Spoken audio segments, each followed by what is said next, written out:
હવે જો એના પછી આપણે ઉદાહરણ છે એક સ્વાધ્યાયના દાખલા છે એની ચર્ચા કરવાની છે. આપણે જે શ્રેણી સમાંતર જોડાણ છે એના સૂત્રો અગાઉ ભણી ગયા છીએ, તો હવે એના ઉપર આધારિત કેટલાક એક્ઝામ્પલ છે એની ચર્ચા કરશું. એટલે કે આ લેક્ચર છે એમાં આપણે જે સ્વાધ્યાયના દાખલાઓ છે એની થોડી ચર્ચા કરશું. તો જો બુકમાં સ્વાધ્યાયનો દાખલા નંબર 3.3 પહેલા આની વાત કરશું. સ્વાધ્યાયનો જે દાખલા નંબર 3.3 છે એમાં તમને અંદર બે પેટા પ્રશ્ન અંદર પૂછ્યા છે, પણ હું રકમ વાંચું છું એમાં બરાબર ધ્યાન આપજો. એમાં કીધું છે 1 ઓમ 2 ઓમ અને 3 ઓમના 3 અવરોધો શ્રેણીમાં જોડેલા છે. આ સંયોજનનો કુલ અવરોધ કેટલો હશે, એટલે કે સમતુલ્ય અવરોધ કેટલો હશે. પછી એમ કીધું છે કે જો આ સંયોજનને 12 વોલ્ટ જેટલું EMF એટલે કે બેટરીના વોલ્ટેજ 12 વોલ્ટ જેટલું EMF અને અવગણ્ય આંતરિક અવરોધ ધરાવતી બેટરી સાથે જોડવામાં આવે તો દરેક અવરોધને છેડે વોલ્ટેજનો તફાવત એટલે કે દરેક અવરોધની આસપાસ વોલ્ટેજ છે કેટલો હશે. આખી રકમ હું તમને સિમ્પલમાં સમજાવું કે તમને આમાં 3 અવરોધ આપેલા છે. R1 છે 1 ઓમ છે, R2 છે 2 ઓમ છે અને R3 છે એ 3 ઓમ છે.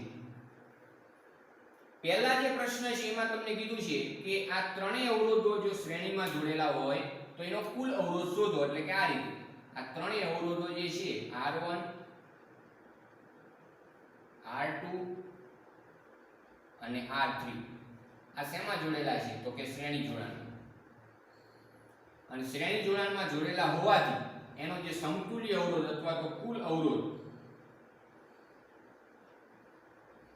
કુલ અવરોધ કેટલો હોય તો કે કુલ અવરોધ R બરાબર શ્રેણી જોડાણનો સમતુલ્ય અવરોધનું સૂત્ર શું તો કે બધાયનો સરવાળો યાદ રાખવાનો. ખાલી આ બધાયમાં હું કિંમત મૂકી દઈશ આ ત્રણેયની 1 + 2 + 3 એટલે આપણો આન્સર આવશે R = 6 ઓહ્મ.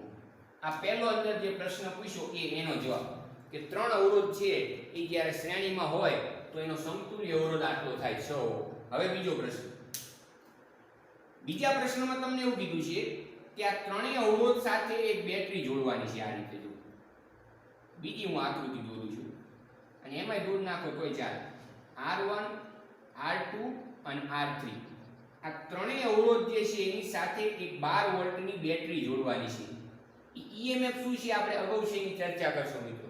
અહીં એક ખાસ બીજી નોંધ કરવા જેવી કે આપણે જે ટોપિક નંબર 3.9 છે એ સ્કીપ કરેલ છે. વિદ્યુત ઉર્જા, કાર્ય અને પાવર એ જે આખો ટોપિક છે એ આપણે પછી નેક્સ્ટ છે સમજશું. અત્યારે આપણે ડાયરેક્ટ 3.10 અવરોધોના શ્રેણી સમાંતર જોડાણથી સ્ટાર્ટ કર્યું છે. R1 R2 R3 બધાયના મૂલ્યો તો આપેલા જ છે અંદર.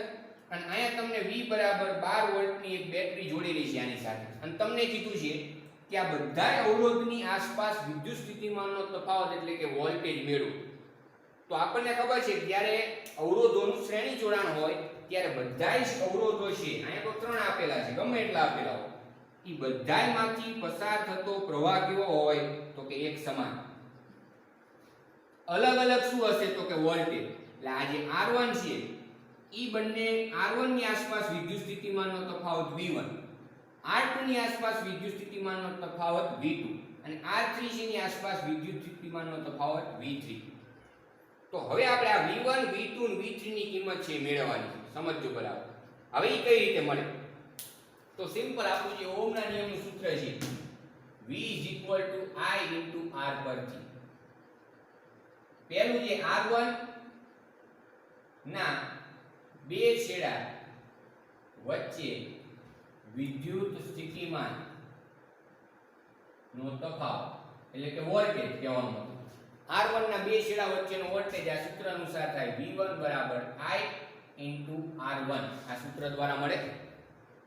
તમને પ્રશ્ન થાય સાહેબ આપણે I1 કેમ ન લખ્યું તો મેં શું કીધું કે ત્રણેય અવરોધોનું જ્યારે શ્રેણી જોડાણ હોય તો એ ત્રણેયમાંથી પસાર થતા પ્રવાહનું મૂલ્ય એક સરખું જ હોય.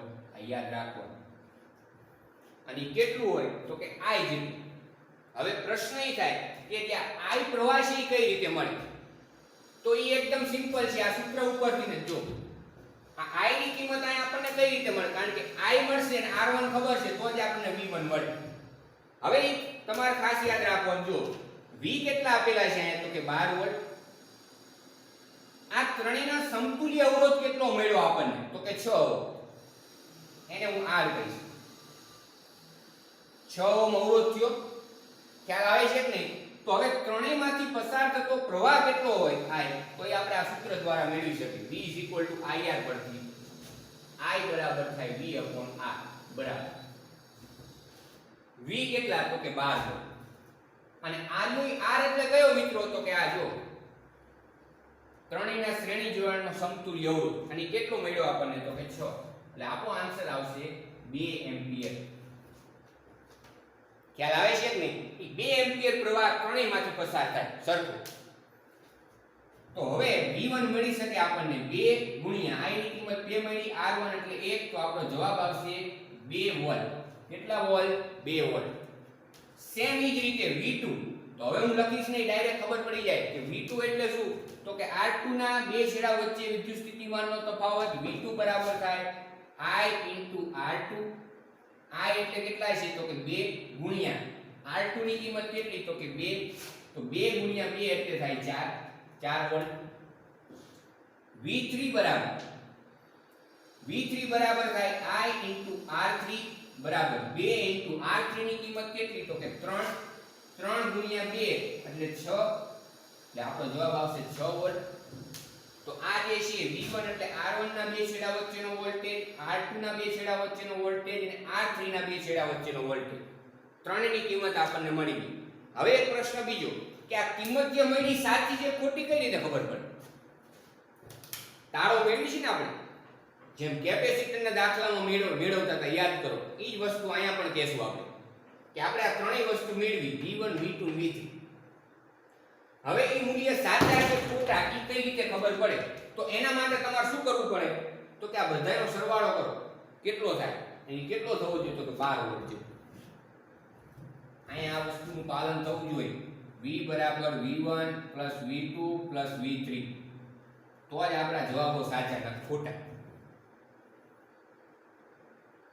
આ ત્રણેયનો સરવાળો કરો. 4 ને 2 6 ને 6 12 થઈ ગયો 12 વોલ્ટ. તો આપણા બધા જવાબ છે સાચા. ખ્યાલ આવે છે કે નહીં? તો આ રીતે આપણે એ તાળો છે મેળવી શકીએ કે આપણે જે જવાબ લાયા છે એ સાચા છે ખોટા. મેન વસ્તુ શું યાદ રાખવાની કે પહેલા અવરોધોનું કયું જોડાણ છે એ ખાસ ધ્યાન રાખવાનું. રકમમાં આપેલું છે શ્રેણી જોડાણ છે. શ્રેણી જોડાણ માટે સમતુલ્ય અવરોધનું સૂત્ર ખબર હોય. સૂત્ર ઉપરથી R ની કિંમત મળે. V આપેલા હોય ને R આપેલા હોય તો I ની કિંમત ખબર પડે. અને I ની કિંમત ખબર પડી જાય તો પછી હવે બધા અવરોધના બે છેડા વચ્ચેના વોલ્ટેજના સૂત્ર I R1 I R3 I R3. હવે જો ચોથો અવરોધ હોય તો I R4. ખ્યાલ આવે છે કે નહીં? તો આ રીતે આપણે મૂલ્ય સી મેળવી શકીએ. બીજો પ્રશ્ન,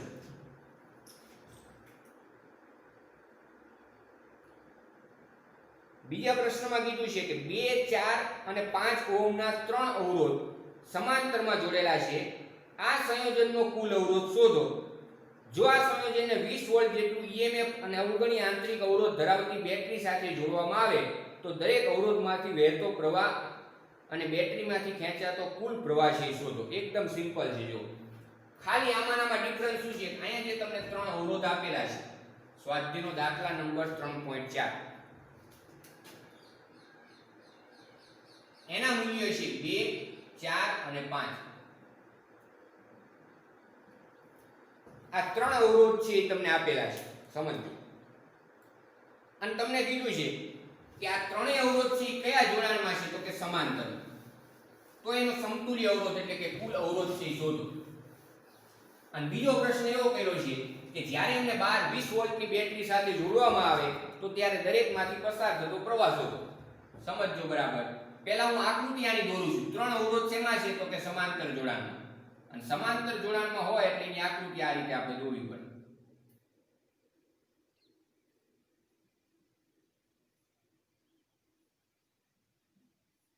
આ 3 અવરોધ છે એનું સમાંતર જોડાણ જેવું છે. R1 R2 અને R3. હું અહીંયાથી બેટરી જોડી દઉં છું, સમજો. બીજામાં તમને જે બેટરી જોડવાની કીધી છે ને હું અહીંયા દર્શાવી દઉં છું એટલે આપણે બીજી આકૃતિ દોરવી ન પડે. બેટરી છે એના વોલ્ટેજ કેટલા છે? તો કે 20 વોલ્ટ. ત્રણેય અવરોધ શેમાં છે? તો કે સમાંતરમાં. પહેલો જે અંદર તમને પ્રશ્ન કર્યો છે કે સમાંતર જોડાણનું કુલ અવરોધ શોધો. સમાંતર જોડાણ છે એનો કુલ અવરોધ શોધવા માટે આપણું સૂત્ર સમાંતર જોડાણનું યાદ કરો 1/r બરાબર 1/r1 plus 1/r2 plus 1/r3. આ આપણું સમાંતર જોડાણનું સૂત્ર થશે. હવે કઈ નથી કરવાનું, આમાં કિંમત મૂકવાની છે. જો 1/2 પ્લસ 1/4 પ્લસ 1/5 r1 r2 અને r3 ની કિંમત મૂકી. હવે આગળ 1/r બરાબર આનું સાદુરૂપ આપી દો. સાદુરૂપ છે ને ઘણા બધા પ્રકાર છે કે તમે આનો લસા લઈ લો પછી સાદુરૂપ આપો તોય ચાલે, સમજજો. અથવા તો અહીંયા બીજું કઈ રીતે કરી શકાય તો કે આ પેલા 2 નું સાદુરૂપ આપી આપણે સામે મલ્ટીપ્લાય કરી નાખો 4, આ સામે મલ્ટીપ્લાય થઈ જાય 2/4 * 8 પ્લસ 1/5. ગમે રીતે આપી શકો સાદુરૂપ. 6/4 ને 2 6/8 વત્તા 1/5 બરાબર. હજી સામે મલ્ટીપ્લાય કરી નાખશું 30 વત્તા 8/8 × 5 = 40 બરાબર. આ થશે 38/40. હજી છેદ ઉડશે 19 × 38 અને 20 × 40 એટલે આ જવાબ આવશે 19/20. આપણે મેળવવાનું શું છે? આ તો હજી તમને 1/r મળ્યું, ખાસ સમજજો બરાબર. છેલ્લે આનું વ્યસ્ત કરવું પડે તો r મળે. એટલે r બરાબર થાય આનું વ્યસ્ત 20/19 ઓહ્મ. આ આપણો જવાબ 20/19 ઓહ્મ છે. ઈ આ સમાંતર જોડાણનો કુલ અવરોધ થાય.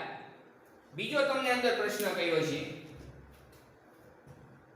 કે આ ત્રણેય અવરોધ છે એમાંથી પસાર થતો પ્રવાહ શોધો. તો અહીં આકૃતિમાં દર્શાવજો કે આ જે 20 વોલ્ટની બેટરી છે એમાંથી આ જેટલો પ્રવાહ બહાર આવે છે એ મેળવવાનો છે આપણે. આ જેટલો પ્રવાહ બહાર આવે છે. હવે પ્રવાહ એ ત્રણ ભાગમાં ડિવાઈડ થશે. આમાંથી I1, આ I2 અને આ I3. એટલે અવરોધ R માંથી પસાર થતો પ્રવાહ કયો તો કે I1, R2 માંથી I2, R3 માંથી I3 અને આ ત્રણેયનો સરવાળો કરો તો આ પ્રવાહ પાછો I તમને મળવો જોઈએ. એ તો ખબર છે. હવે આપણે I1, I2 અને I3 ની કિંમત મેળવવી છે. સમજો. તો આ બધાય અવરોધો સમાંતરમાં હોવાથી V1 બરાબર V2 બરાબર V3 બરાબર V બરાબર 20 વોલ્ટ થાય. જેમ શ્રેણીમાં આપણે કહેતા હતા કે I1 બરાબર I2 બરાબર I3 બરાબર I. તો અહીંયા તમે કહી શકો કે આ બધાય અવરોધોના બે છેડા વચ્ચેના વોલ્ટેજ એક સમાન હશે કારણ કે જોડાણ કયું છે કે સમાન. હવે આગળ એનો સમતુલ્ય અવરોધ તો આપણે મેળવી લીધો 20/19. તો આપણને કુલ પ્રવાહ સપ્લાય જે બેટરી છે ઈ પરિપથને કેટલો પ્રવાહ પૂરો પાડે છે એ મેળવવો છે. એટલે કે આ I ની કિંમત. તો ઈ કઈ રીતે મળે જુઓ. પહેલા તમને V આપેલા છે 20 વોલ્ટ. સમતુલ્ય અવરોધ આપણે મેળવી લીધો. હવે આ ત્રણેય અવરોધને ભૂલી જાવ ને ત્રણના અવરોધના બદલે એક જ અવરોધ મૂકી દેવાનો કે જેનું મૂલ્ય છે 20/19 ઓહ્મ. એટલે V આપેલા છે, R આપી મળી ગયા, એના ઉપરથી I મળે. અને આ I એટલે કયો મિત્રો પ્રવાહ? તો ખાસ યાદ રાખવાનું કે આ જે બેટરી આપણે આની સાથે જોડી ઈ બેટરી આ પરિપથને જેટલો કુલ પ્રવાહ પૂરો પાડે ઈ પ્રવાહ. અને પછી પ્રવાહ એ ત્રણ ફાંટામાં ડિવાઈડ થાય છે. આ જે I ની જે આપણને કિંમત મળશે ને ઈ આ ત્રણ ભાગમાં વિભાજિત થાય. એમાંથી અડધો ભાગ આમાંથી પસાર થાય, કંઈક ભાગ આમાંથી પસાર થાય, કંઈક ભાગ આમાંથી પસાર થાય. પણ એક વસ્તુ છે મિત્રો કે આ બધાયમાંથી જે પ્રવાહો પસાર થાય છે ત્રણ અલગ અલગ ઈ બધાયનો સરવાળો I બરાબર થવો જોઈએ. તો જ દાખલો સાચો ના ખોટો. ચાલો મેળવી. પહેલા I મેળવી લે કે પહેલા જે સપ્લાય આપે છે, જે એને ખોરાક આપે છે ઈ પ્રવાહ કયો સમજો. પછી બધા ભાગ પાડશે. ખ્યાલ આવે છે કે નહીં? તો પહેલા મેન જે છે સપ્લાય ને આપણે મેળવી લઈએ V I V R. એમાં V ની કિંમત છે 20, R ની કિંમત છે 20/19. છેદનો છેદ અંશમાં જતો રહે એટલે 20 છે કેન્સલ થઈ જાય. એટલે આપણો જે જવાબ આવશે 19 એમ્પિયર. આ શું મળ્યું આપણને? I ની કિંમત 19 એમ્પિયર. ખાસ નોંધજો કયો પ્રવાહ? તો કે આ જે બેટરી છે અહીંયાથી તમને જે સપ્લાય આપશે 19 એમ્પિયર મળ્યો. હવે આ 19 માંથી આ ત્રણેય છે અલગ અલગ રીતે એની વહેંચણી કરશે કે R1 છે એમ કહે છે કે મને આટલો પ્રવાહ આપો, R2 છે એમ કહે છે મને આટલો પ્રવાહ આપો, અને R3 છે એમ કહે છે મને આટલો પ્રવાહ આપો. પણ એક વસ્તુ યાદ રાખજો મિત્રો, વહેંચણી ભલે અલગ અલગ રીતે થાય, પણ એ બધાનો જો તમે ટોટલ કરો ને તો એ ટોટલ 19 જ થવો જોઈએ, 20 થવો જોઈએ નહીં, દાખલો તમારો ખોટો. કારણ કે જેટલો પ્રવાહ તમે એને આપો છો એમાંથી ને જ વહેંચણી કરશે, કે બહાર માર્કેટમાંથી કંઈ નવો પ્રવાહ નહીં મેળવે. ખ્યાલ આવે છે કે નહીં? તો જ ઊર્જા સંરક્ષણના નિયમનું એ પાલન થાય, તો જ વિદ્યુત ભાર સંરક્ષણનું પાલન થાય એવું કહેવાય. હવે આગળ I1 મેળવવા છે મારે. I1 એટલે શું? તો કે R1 માંથી પસાર થતો પ્રવાહ. તો આ સૂત્ર દ્વારા જો આ સૂત્ર છે ને એ પ્રમાણે I1 બરાબર V ના છેદમાં R1 થાય. કોઈ પ્રશ્ન થાય કે સાહેબ અહીંયા V1 શા માટે ન લખ્યું? પણ પહેલા જ કહી દીધું કે V1 બરાબર V2 બરાબર V3 બરાબર V છે. કારણ કે જોડાણ કેવું છે? સમાંતર, એટલા માટે. આગળ V ની કિંમત છે 20 છેદમાં R1 છે ની કિંમત કેટલી? તો કે 2. એટલે આપણો આ જે જવાબ આવ્યો 10 એમ્પિયર આવ્યો. કોની કિંમત? I1 ની. હજી બે બાકી રહ્યા, બે ભવિષ્ય બાકી રહ્યા. I2 એટલે V ના છેદમાં R2. V ના છેદમાં R2 છે, સમજજો. તો V એટલે 20 અને R2 એટલે 4. 20 ના છેદમાં 4 એટલે જવાબ આવ્યો 5 એમ્પિયર. હજી એક ભાઈ બાકી છે I3. ત્રણેય જમીનનો સરખો ભાગ પાડે છે, એટલે કે ત્રણેય ભવિષ્ય જમીનનો ભાગ પાડે છે એવું કહી શકાય. V ના છેદમાં R3. પણ જમીનના ભાગ પડે તો એ સરખા પડે, એટલે આ જમીન નથી. ખ્યાલ આવે છે કે નહીં? આ અવરોધની વાત છે, અને અવરોધમાં જેનો અવરોધ વધારે હશે એમાંથી પ્રવાહ ઓછો પસાર થાય. એ તો ખ્યાલ જ છે. અવરોધનું કાર્ય શું? અવરોધ છે એ પરિપથમાં કાર્ય શું કરે? કે એમાંથી જે પ્રવાહ આવે છે એને અવરોધે, એટલા માટે તેને અવરોધ કહેવાય. તો જેનો અવરોધ વધારે હોય એમાંથી ઓછો પ્રવાહ પસાર થાય. તો તમે જુઓ 2, 4 અને 5 એમાંથી સૌથી વધારે અવરોધ કોનો? તો કે R3 5 ઓહ્મ. એટલે એમાંથી ઓછો પ્રવાહ પસાર થશે આ બે કરતા. આમાંથી સૌથી ઓછો અવરોધ કોનો? તો કે R1 નો. એટલે એમાં સૌથી વધારે પ્રવાહ પસાર થાય. તમે જોઈ શકો છો કેટલો પસાર થયો? 10 એમ્પિયર. આમાં કેટલો પસાર થયો? તો કે 5 એમ્પિયર. આ બેની સરખામણી કરી શકો કે આમાંથી 10 પસાર થયો તો આમાંથી 5 કેમ પસાર થયો? કારણ કે આ અવરોધ આના કરતા બમણો છે, એટલે એનું અડધું થઈ ગયું. આ બધું એક પ્રકારે કહેવાય ને કે મૌખિક ગણતરી છે, સમજો. હવે આગળ I3 મેળવી. તો I3 બરાબર V ના છેદમાં R3. V એટલે 20 છેદમાં R3 એટલે 5. તો જવાબ આવશે આપણો 4 એમ્પિયર. હવે આ બધાનો સરવાળો કરો. 10 5 15 ને 5 4 19 એમ્પિયર થઈ ગયો. 19 એમ્પિયર. આ જવાબ સાચો. બીજી એક વસ્તુ આમાં ચેક કરી શકો. મેં કીધું ને જેનો અવરોધ વધારે એ ઓછો પ્રવાહ પસાર થવાનો. કારણ કે અવરોધ વધારે એટલે વધારે અવરોધ કરે. ખબર પડે છે કે તો તમે જો આમાં સૌથી વધારે અવરોધ કોનો? તો એમાંથી સૌથી ઓછો પ્રવાહ પસાર થશે. આ 19 એમ્પિયર આમાંથી વિભાજિત થશે ને, એ 19 એમ્પિયર આમાં વિભાજિત થાય એમાં R3 છે ને એ ઓછો પ્રવાહ માંગશે.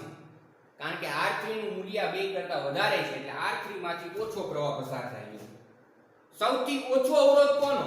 તો કે આ 2 એમ્પિયર. એટલે 19 એમ્પિયર માંથી R1 બરાબર 2 ઓહ્મ જે અવરોધ છે એ વધારે પ્રવાહી માંગશે. એટલે કેટલો માંગ્યો જો કેટલો પસાર થયો? 10 એમ્પિયર.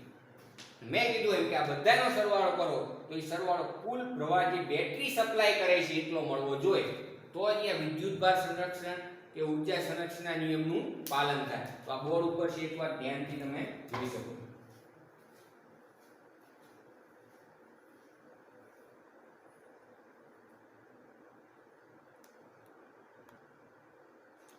ચાલો એના પછી સ્વાધ્યાયનો દાખલા નંબર 3.5. હું રકમ વાંચું છું, એમાં બરાબર ધ્યાન આપશો બુકમાં. તો દાખલા જ્યારે આપણે ગણતા હોય ત્યારે ખાસ બુક લઈને છે બેસવું, જેથી કરીને તમને રકમ છે બરાબર ખ્યાલ આવે. તો સ્વાધ્યાયનો દાખલા નંબર 3.5 એની રકમ કંઈક આવી આપેલી છે, જો અંદર બુકમાં. એક ગરમ કરવા વપરાતા ઘટકતા હીટિંગ એલિમેન્ટનો ઓરડાના તાપમાન એટલે કે 27 ડિગ્રી સેલ્સિયસ તાપમાને અવરોધ 100 ઓહ્મ છે. જો અવરોધકના દ્રવ્યની અવરોધકતાનો તાપમાન ગુણાંક એટલે કે આલ્ફા 1.70 × 10⁻⁴ ડિગ્રી સેલ્સિયસ ઇન્વર્સ હોય તો આપેલ હોય તો તારનો અવરોધ 170 ઓહ્મ થાય ત્યારે તારનું તાપમાન શોધો. એકદમ સિમ્પલ દાખલો છે. તમને શું કીધું છે કે પહેલા ઓરડાના તાપમાને એક તાર છે એનો અવરોધ આપેલો છે. હવે ઓરડાનું તાપમાન એટલે રેફરન્સ ટેમ્પરેચર લઈ લેવાનું, સંદર્ભ તાપમાન કેટલું છે તો કે 27 ડિગ્રી સેલ્સિયસ. ત્યારે સમજો ઈ T0 છે એની કિંમત, ત્યારે ઈ અવરોધનું મૂલ્ય કેટલું છે તો કે 100 ઓહ્મ. ઓરડાના તાપમાને તારનો અવરોધ કેટલો છે 100 ઓહ્મ. પછી તમને આલ્ફા આપેલો છે 1.70 ગુણ્યા 10 ની માઈનસ 4 ઘાત. આલ્ફાની કિંમત કેટલી છે 1.70 ગુણ્યા 10 ની માઈનસ 4 ઘાત ડિગ્રી સેલ્સિયસ ની મળે. હવે તમને શું કીધું છે કે જો આ તારનો અવરોધ R બરાબર, જો આ તારનો અવરોધ R બરાબર 170 ઓહ્મ થાય તો ત્યારે તાપમાન છે શોધો. સિમ્પલ. કયું સૂત્ર આવશે? આપણી પાસે ફોર્મ્યુલા છે RT અથવા તો ખાલી R એ લખાય. R R0 કૌંસમાં 1 પ્લસ આલ્ફા કૌંસમાં T માઈનસ T0. જેમાં R એટલે શું તો કે અવરોધ, પણ ક્યારે કે જ્યારે તાપમાન T હોય ત્યારે. જો આ સૂત્ર છે એની એક ખાસિયત છે. આ સૂત્રમાં આ R એટલે કયો અવરોધ તો કે આ તાપમાન જ્યારે T હોય ને ત્યારે અવરોધ. આ R0 એટલે કયો અવરોધ તો કે જ્યારે તાપમાન T0 હોય ત્યારે અવરોધ. તો પ્રશ્ન થાય T0 એટલે કયું તાપમાન તો કે સંદર્ભ તાપમાન. અહીંયા તમને આપી દીધું છે કે ઓરડાના તાપમાન અવરોધ આટલો છે એટલે ઓરડાનું તાપમાન એ રેફરન્સ ટેમ્પરેચર T0 લઈ લેવાનું. અમુક વાર એવું પણ બને કે માની લો સંદર્ભ તાપમાન ન આપેલું હોય તો ત્યાં 0 ડિગ્રી સેલ્સિયસ લઈ લેવાનું. ખ્યાલ આવે છે ને? પણ એવા કિસ્સાઓ છે ખૂબ ઓછા છે. અત્યારે કીધું એમ કે 27 ડિગ્રી સેલ્સિયસ તાપમાને અવરોધ R0 છે ઈ 100 ઓહ્મ છે. આલ્ફા આપેલો છે. મેળવવાનું શું છે તો કે જ્યારે અવરોધ છે 170 ઓહ્મ થાય એટલે કે 100 માંથી અવરોધ કેટલો થયો 170 એટલે કે 17 ઓહ્મ અવરોધ વધ્યો. ઈ અવરોધ વધે ક્યારે કે જ્યારે તાપમાન વધે. જો ખાલી દાખલો સૂત્ર ઉપરથી ગણીને જવાબ આવી જાય મહત્વનું નથી. તમે દાખલો કેટલો સમજો છો એ ખાસ અગત્યનું છે. કે પહેલા અવરોધ 100 હતો ત્યારે તાપમાન 27 ડિગ્રી સેલ્સિયસ હતું.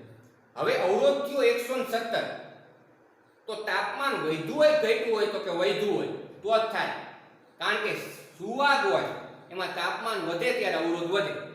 સિમ્પલ. તો હવે કિંમત મૂકી દેશું.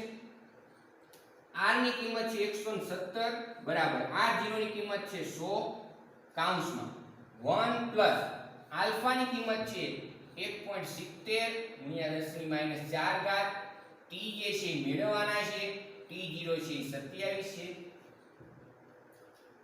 હવે આગળ R0 ના છેદમાં લઈ જઈએ તો 170 છેદમાં 100 બરાબર 1 પ્લસ 1.70 ગુણ્યા 10 ની માઈનસ 4 ઘાત T માઈનસ 27.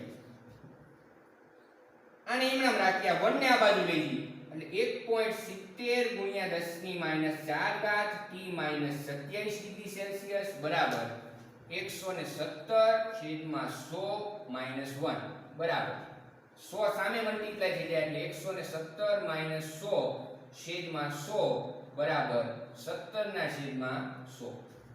હજી સાદું રૂપ આપી 1.70 ગુણ્યા 10 ની માઈનસ 4 ઘાત T માઈનસ 27 બરાબર 17 ના છેદમાં 100. 100 ને હું સામે મલ્ટીપ્લાય કરી નાખું એટલે 1.70 ગુણ્યા 10 ની માઈનસ 2 ઘાત થઈ જાય કારણ કે 100 એટલે 10 ની પ્લસ 2 ઘાત T માઈનસ 27 બરાબર 17. હજી આગળ હું અહીંયા તમે જોઈ શકો છો કે 1.70 છે એને હું આ રીતે લખી શકું કે 17 ગુણ્યા 10 ની માઈનસ 2 ઘાત. ખ્યાલ આવે છે કે નહીં? અથવા તો આ 170 લખવા હોય તોય ચાલે અને ન લખો તોય ચાલે. ડાયરેક્ટ જ આપણે આ જે મૂલ્ય છે ને છેદમાં એ મૂકી દઈએ કે T માઈનસ 27 બરાબર 17 ના છેદમાં આખું પદ 1.7 ગુણ્યા 10 ની માઈનસ 2 થાય. એટલે આનું આપણે જ્યારે કેલ્ક્યુલેશન કરશું ત્યારે T ની કિંમત છે કેટલી મળે છે જો અંદર તો ત્યારે તમને T ની જે કિંમત છે એ મળશે 1027 ડિગ્રી સેલ્સિયસ.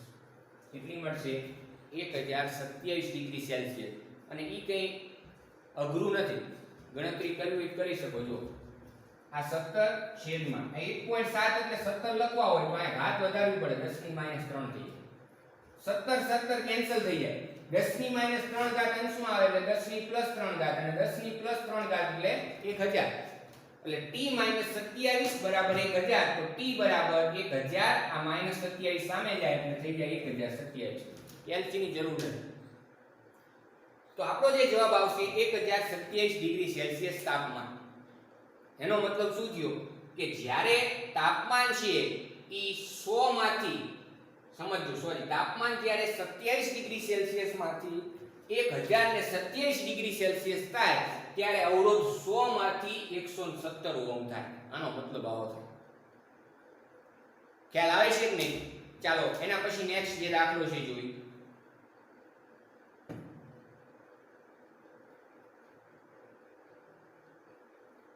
સ્વાધ્યાયનો દાખલા નંબર 3.6. જો આ બધા દાખલા છે મિત્રો એકદમ સરળ જ છે. સ્વાધ્યાયનો દાખલા નંબર 3.6 હું રકમ વાંચું છું, બુકમાં ધ્યાન આપશું બરાબર. એમાં તમને શું કીધું છે કે 15 મીટર લંબાઈ અને 6 × 10⁻7 મીટર સ્ક્વેર જેટલું નિયમિત ક્ષેત્રફળ ધરાવતા તારમાંથી અવગણી શકાય એટલો ઓછો પ્રવાહી પસાર કરવામાં આવે છે. ત્યારે તેનો અવરોધ છે 5 ઓહ્મ છે માપવામાં આવે છે. આ પ્રયોગ કરવાના તાપમાને તારના દ્રવ્યની અવરોધકતા કેટલી હશે? એકદમ સરળ દાખલો છે. તમને આપેલું શું છે તો કે લંબાઈ. પહેલા એક તાર છે એની લંબાઈ કેટલી આપેલી છે તો કે લંબાઈ તમને આપેલી છે 15 મીટર. ઈ તારના આડછેદનું ક્ષેત્રફળ કેટલું આપેલું છે તો કે ક્ષેત્રફળ આપેલું છે 6 × 10⁻7 મીટર સ્ક્વેર. અને તમને એમ કીધું છે કે ઈ તારનો અવરોધ જે છે ઈ 5 ઓહ્મ છે. ઈ તારનો અવરોધ કેટલો આપેલો છે તો કે 5 ઓહ્મ છે. ઈ તારનો અવરોધ છે. તમારે મેળવવાનું શું છે તો કે અવરોધકતા એટલે કે ρ. યાદ કરો કયું સૂત્ર આવે? અવરોધ, લંબાઈ, ક્ષેત્રફળ, અવરોધકતા એની વચ્ચેનું સંબંધ દર્શાવતું સૂત્ર આપણું ખૂબ જ અગત્યનું સૂત્ર R = ρ L/A. સિમ્પલ. મેળવવાનું શું છે? ρ ની કિંમત. તો ρ = R × A/L. કિંમત મૂકી દી. ρ = R એટલે કેટલા તો કે 5, A એટલે 6 × 10⁻7 L એટલે તો કે 15. છેદ ઉડાડી 5 તરી 15, 3 દૂ 6. જવાબ આવી ગયો ρ = 2 × 10⁻7 એકમ ઓહ્મ × મીટર. આન્સર એકદમ ફોર્મ્યુલા બેઝ ક્વેશ્ચન છે. લંબાઈ, ક્ષેત્રફળ, અવરોધ આપેલો છે, ρ મેળવવાના છે. R = ρ L/A. આપણે ρ ને કરતા બનાવશું તો કે R × A/L થાય. એમાં કિંમત મૂકી દઈએ એટલે આપણો જવાબ આવશે 2 × 10⁻7 એકમ. ખાસ યાદ રાખવાનું ઓહ્મ × મીટર, કારણ કે આ અવરોધકતા છે, અવરોધ નહીં. અવરોધનો એકમ શું હોય? ઓહ્મ. અવરોધકતાનો એકમ શું હોય? Ohm × metre. નેક્સ્ટ એના પછીનો જે દાખલો છે જોઈ લઈએ. આની સાથે જ આપણે ચર્ચા કરી નાખી. સ્વાધ્યાયનો દાખલા નંબર 3.7.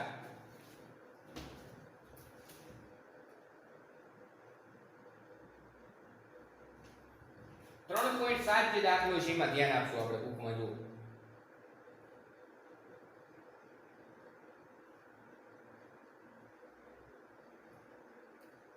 સ્વાધ્યાયનો દાખલા નંબર 3.7 એમાં કીધું છે કે એક ચાંદીના તારનો 27.5 ડિગ્રી સેલ્સિયસ તાપમાને અવરોધ 2.1 ઓહ્મ છે. 27.5 ડિગ્રી સેલ્સિયસ તાપમાન હોય ત્યારે અવરોધ કેટલો છે તો કે 2.1 ઓહ્મ. અને 100 ડિગ્રી સેલ્સિયસ તાપમાને અવરોધ 2.7 ઓહ્મ છે. તો ચાંદીનો અવરોધકતાનો તાપમાન ગુણાંક શોધો. એકદમ સિમ્પલ છે. આપણે 27 ડિગ્રી સેલ્સિયસ આપણે જે અંદર આપેલું છે ને 27.5 ડિગ્રી સેલ્સિયસ એને કહેશું R0 રેફરન્સ ટેમ્પરેચર. કે પહેલા તાપમાન હતું 27.5 ડિગ્રી સેલ્સિયસ. સમજો એને આપણે શું કહેશું તો કે T0. તો ત્યારે અવરોધ R0 ની કિંમત કેટલી તો અંદર તમને આપેલી છે કે ત્યારે એનો જે અવરોધ હતો એ 2.1 ઓહ્મ હતો. હવે તાપમાન છે કેટલું થાય છે તો કે તાપમાન થાય છે 100 ડિગ્રી સેલ્સિયસ. નવું તાપમાન એને T કહેશું થશે 100 ડિગ્રી સેલ્સિયસ. અને ત્યારે અવરોધ થાય છે 2.7 ઓહ્મ. વધ્યો ને અવરોધ, કારણ કે તાપમાન વધ્યું. જુઓ કેટલો થાય છે તો કે 2.7 ઓહ્મ. તો તમને એમ કીધું છે કે આનો અવરોધકતાનો તાપમાન ગુણાંક છે એ શોધો, એટલે કે તમને ઇનડાયરેક્ટલી પૂછે છે કે આલ્ફા શોધો. રકમ આપેલી છે એમાં તમારે ખાસ વસ્તુ સમજવાની છે. મેં આને શા માટે રેફરન્સ ટેમ્પરેચર કીધું T0? આને કેમ ન કહી શકાય? તો ન કહી શકાય. શા માટે? કારણ કે જે અવરોધે તાપમાન હતું, સમજજો, અથવા તો જે તાપમાને ઈ તારનો અવરોધ હતો, કેટલો હતો? 2.1. હવે એમાંથી તાપમાન વધ્યું, સમજજો, તો જે તાપમાનમાં વધારો થયો તો એના અગાઉનું જે તાપમાન હોય ને રેફરન્સ ટેમ્પરેચર કહેવાય. માની લો કે 27 ડિગ્રી સેલ્સિયસ તાપમાન હતું. હમણાં એક દાખલો જોયો ને આપણે, દાખલો 3.5 સ્વાધ્યાયનો. જો 27 ડિગ્રી સેલ્સિયસ તાપમાનમાંથી 1027 ડિગ્રી સેલ્સિયસ તાપમાન થયું ત્યારે અવરોધ છે એ 100 માંથી 117 ઓહ્મ થયું. અહીંયા કંઈક એવું જ છે કે 27.5 ડિગ્રી સેલ્સિયસ તાપમાન છે તો ત્યારે અવરોધ આપેલો છે 2.1. જ્યારે તાપમાન 100 ડિગ્રી સેલ્સિયસ થાય એટલે તાપમાનમાં શું થયો? વધારો. તો ત્યારે અવરોધમાં શું થયો હોય? વધારો. એટલા માટે આપણે એને R0 કીધું અને આ અવરોધને કીધો R. અહીંયા મિસ્ટેક ન થાય. અને તમારે આલ્ફા મેળવવાનો છે. સૂત્ર કયું? R R0 કૌંસમાં 1 plus alpha t minus t0. કઈ નથી કરવાનું, કિંમત મૂકવાની છે. 2.7 બરાબર 2.1 કૌંસમાં 1 plus આલ્ફા મેળવવાના છે ને એમણામ રાખી. t ની કિંમત કેટલી છે? તો કે 100 minus 27.5. આનું કેલ્ક્યુલેશન કરશું એટલે 1 plus આલ્ફા કૌંસમાં 100 minus 27.5 બરાબર 2.7 છેદમાં 2.1 એટલે કે 27 ના છેદમાં 21 થયા. 7 તરી 21, 9 તરી 27 એટલે 3 3 ગયા, જવાબ આવ્યો 9 ના છેદમાં 7. આલ્ફા કૌંસમાં 100 minus 27.5 બરાબર 9 ના છેદમાં 7 minus 1. આ એક સામે જતા રહ્યા તો આનો જે આન્સર આવ્યો 2 ના છેદમાં 7. 9 માંથી 7 જાય છેદમાં 7. હજી આપણે આલ્ફા મેળવવાના છે તો 2 ના છેદમાં 7 ગુણ્યા આ 100 minus 27.5. તો આનો જે આન્સર છે કેટલો આવે છે? જો કેલ્શિયમમાં ઈ આન્સર મિત્રો આવશે 0.0039 ડિગ્રી સેલ્સિયસ ઇન્વર્સ. આ આપણો આન્સર. એટલે કે અવરોધકતાનો જે તાપમાન ગુણાંક છે, અવરોધકતાનો તાપમાન ગુણાંક એટલે કે આલ્ફા, એ આલ્ફાની કિંમત કેટલી થાય મિત્રો? તો કે 0.0039 ડિગ્રી સેલ્સિયસ ઇન્વર્સ. આ આપણો છે ઈ આન્સર થશે. તો આટલા જે દાખલા છે એ તમારે ખાસ તૈયાર કરી નાખો.